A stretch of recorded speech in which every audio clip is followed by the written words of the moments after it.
¿qué tal? Déjeme comentarle que el lunes de la semana pasada hubo un hecho insólito aquí en el país. Un grupo de empresarios, grupos de organismos de la sociedad civil, defensores de los derechos humanos, jóvenes exigentes de rendición de cuentas y transparencia, se reunieron. Se reunieron con el solo propósito de manifestarse en contra de la corrupción y anunciar que van por más. Con ese motivo, Grupo Reforma invitó al estudio a Gustavo de Hoyos. Gustavo de Hoyos es el dirigente de la Confederación Patronal de la República Mexicana, es director del despacho Hoyos de Hoyos y Avilés y es a la vez un destacado defensor del Estado de Derecho, y es por ello que nos da un gusto tenerlo por aquí. Gracias, René, por la invitación. Un gusto charlar contigo y con toda la audiencia. Qué bueno.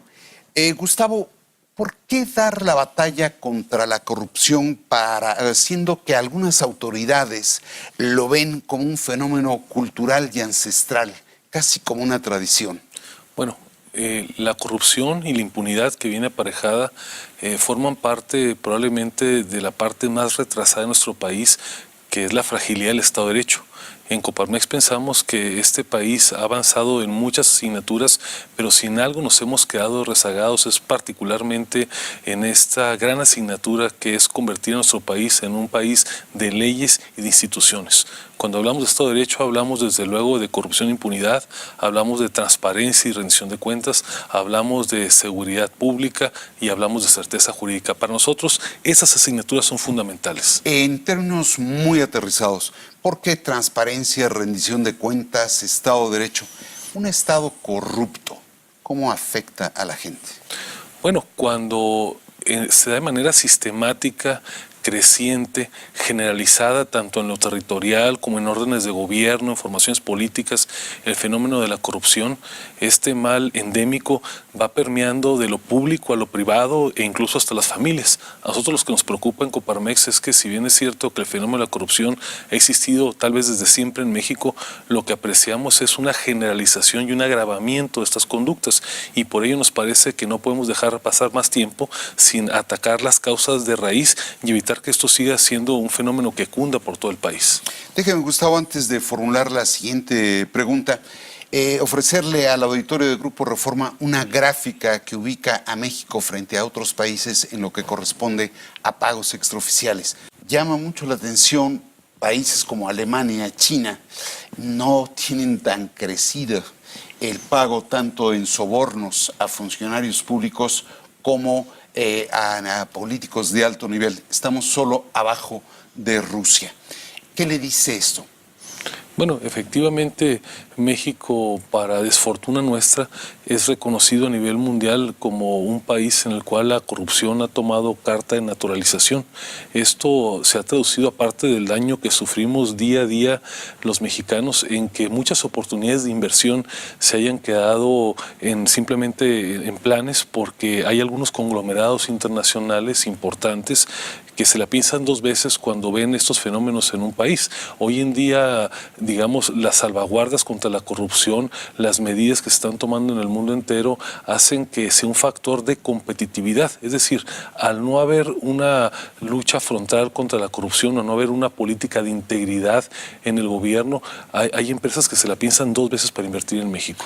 A ver, esta es curiosa su respuesta. Hay gente que piensa que con la corrupción se gana. Usted dice que con la corrupción se pierde.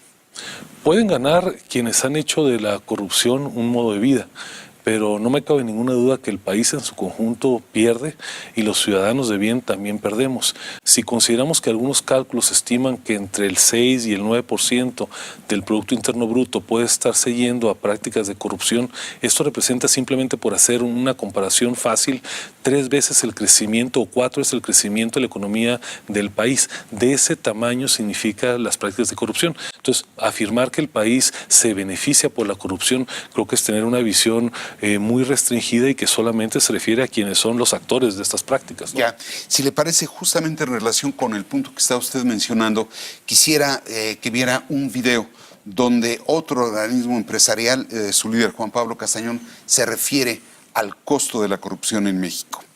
Ahí tenemos el video. De acuerdo con datos del Fondo Monetario Internacional, en países con altos niveles de corrupción, la inversión es hasta el 5% menor. Y de acuerdo con diversas organizaciones, como el Foro Económico Mundial, el Banco de México, el Banco Mundial y el Centro de Estudios Económicos del Sector Privado, la corrupción oscila entre el 2 y el 10% del Producto Interno Bruto. Ese es nuestro costo. Si ese monto que señala tanto usted como Castañón no se perdiera, ¿usted cree que se favorecería el desarrollo del país? Desde luego, porque los recursos que van a la corrupción salen materialmente de la economía formal y se van a la economía ilegal. Son a contracorriente lo que nos interesa en el país. Una persona que ha obtenido los recursos de manera ilícita tiene que o bien enterrarlos en un paraíso fiscal o hacer un uso no regular de los mismos. Entonces, no solamente son oportunidades perdidas, sino que es dinero que literalmente es extraído de la economía formal. ¿Qué tan frustrante? Hace un año, se lo recuerdo al auditorio, hace un año, el 14 de junio para ser preciso, usted encabezó una protesta insólita en el país. Un grupo de empresarios plantados en el Ángel de la Independencia diciendo ya basta a la corrupción. ¿Qué tan frustrante es para ustedes el que después de haber dado una batalla para crear el Sistema Nacional Anticorrupción, los partidos, y me atrevería a decir que casi en su conjunto, le están dando largas al nombramiento del fiscal, largas al nombramiento de los magistrados? ¿Qué tan frustrante es eso? Empiezo diciendo que las organizaciones que estamos librando esta batalla en contra de la corrupción, estamos convencidos que es un esfuerzo en el cual no podemos vencernos, que no podemos abandonar, y también que es un esfuerzo donde queremos logros de corto plazo, pero que es una carrera de largo aliento.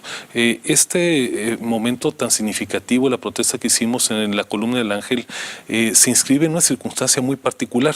Las organizaciones sociales logramos 634,000 firmas de apoyo para empujar por primera vez en la historia moderna de este país una iniciativa ciudadana exitosa, la que fue conocida popularmente como la Ley 3 de 3.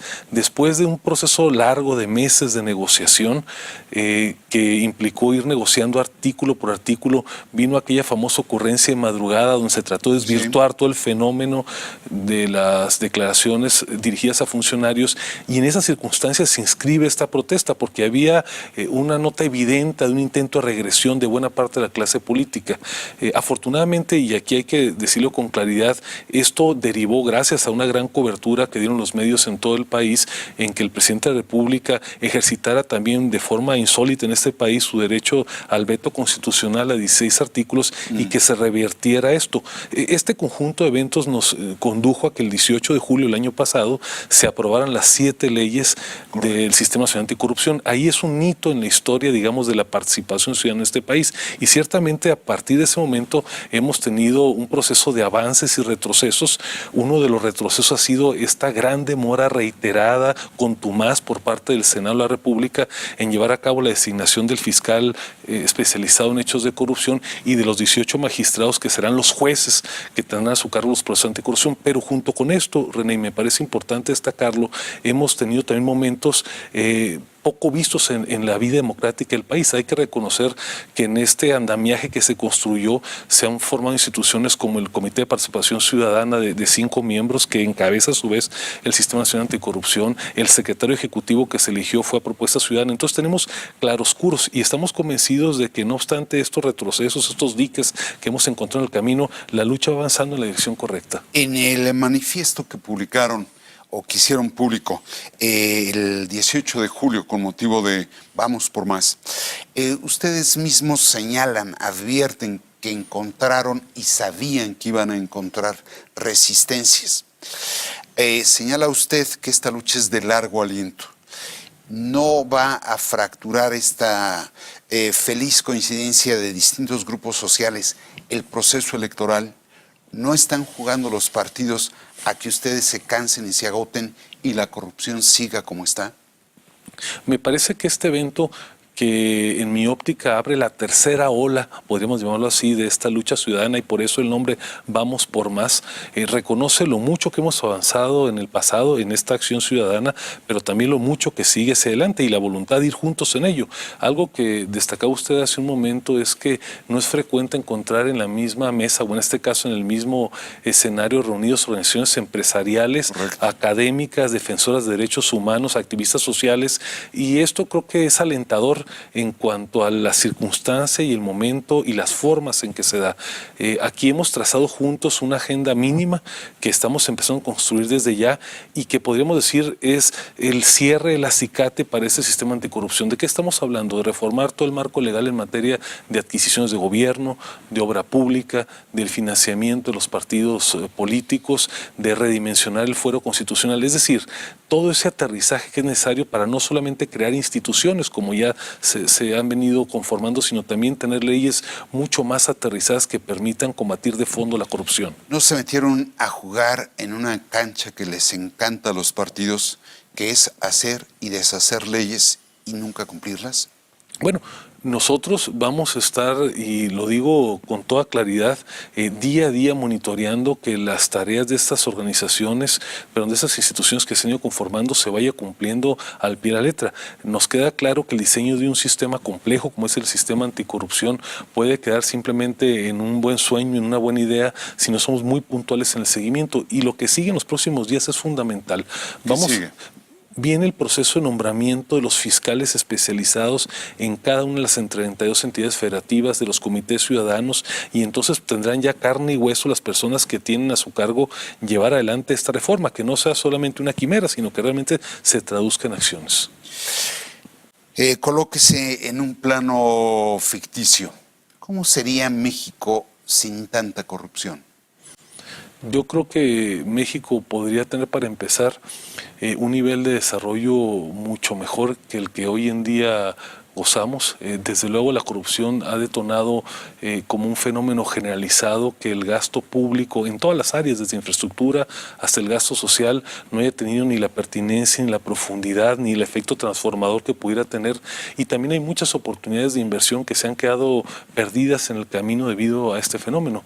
Yo creo que hay experiencias internacionales en países mucho más pequeños que México, que cuando se decidieron hacer cambios de fondo, transformaciones estructurales como esta, realmente dieron un salto cuántico. Si volteamos a ver economías como Corea, como Singapur, que hace medio siglo estaban por debajo en su nivel de desarrollo de México, y vemos lo que ha pasado. Uno de los factores que son constantes para detonar desarrollo es abatir los índices de corrupción. Por fortuna han encontrado en algunos juzgadores, me refiero sobre todo a ministros, así como en algunos legisladores, puntos de apoyo a su causa. Pero, ¿suscribiría usted la idea de que la corrupción es epidemia entre los partidos políticos? Desafortunadamente pienso que es un mal que se ha generalizado y no solamente es una epidemia. Yo creo que hoy en día ya tomó proporciones de pandemia. Es decir, lo encontramos generalizado en partidos políticos, en todas las formaciones, lo encontramos también desafortunadamente en el Poder Ejecutivo, en el Poder Legislativo e incluso en el Poder Judicial, y es una situación generalizada en los órdenes municipales, estatales y federales. Es decir, es un mal endémico en nuestro país y por eso no podemos dejar pasar más tiempo sin atacarlo de raíz. La última pregunta de mi parte. Ha señalado usted que es una lucha de largo aliento, ha señalado que es una lucha institucional. ¿La paciencia tiene un límite? Me parece que hay amplios sectores de la población que hoy en día encuentran un altísimo nivel de frustración por encontrar estos casos de corrupción galopante y de impunidad manifiesta. Creo que los ciudadanos sí se están cansando de ver que estos actos de latrocinio sobre el erario público se reiteran cada vez con más frecuencia, de una forma mucho más contumaz, con uso irracional como nunca hemos visto en la historia de este país del patrimonio colectivo, de tal manera que me parece que es tiempo que tomemos conciencia de esta circunstancia, que los partidos políticos tomen conciencia de ello y que no hagan menos un tema que sí puede ser la raíz, puede ser la semilla de un eventual estallido social. Pues yo le agradezco mucho la disposición a acompañarnos aquí en el estudio de Reforma, pero sobre todo le agradezco a usted que nos siga en estas charlas de Grupo Reforma. Muchísimas gracias.